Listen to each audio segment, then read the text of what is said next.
kataku janggal, dan tulisan ini akan mewakili kerinduanku padamu. Hari ini kita berpisah, kelak kita akan bersua.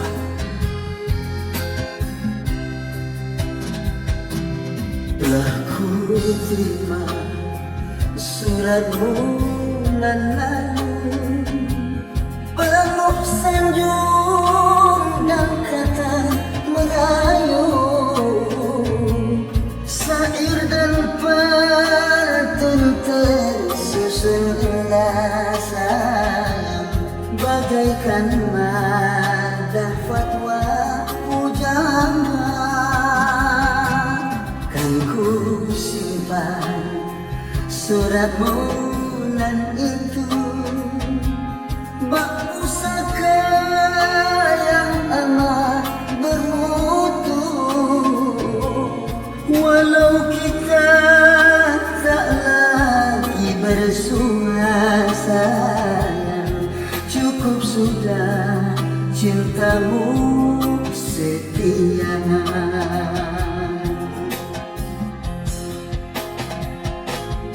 Tapi sayang, sayang, sayang, seribu kali sayang,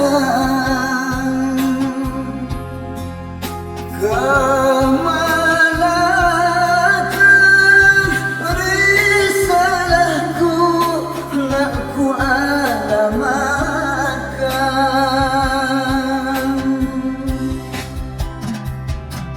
Terimalah jawabanku ini, hanyalah doa restu ilahi.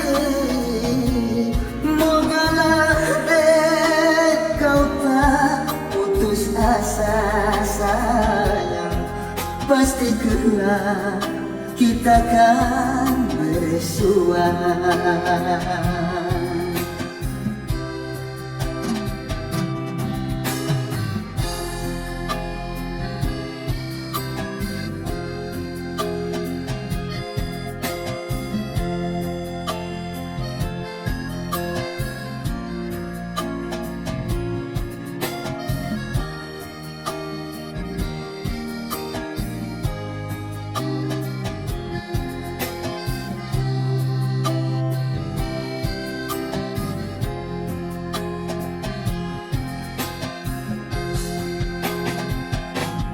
Tapi sayang, sayang, sayang, seribu kali sayang, kemanakah risalahku nak ku alamatkan.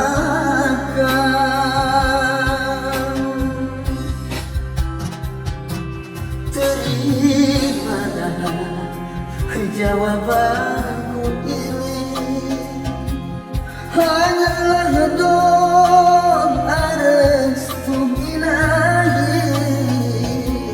Mogalah kau tak putus asa sayang, pasti kelak kita kan bersua. Pasti kelak kita kan bersua.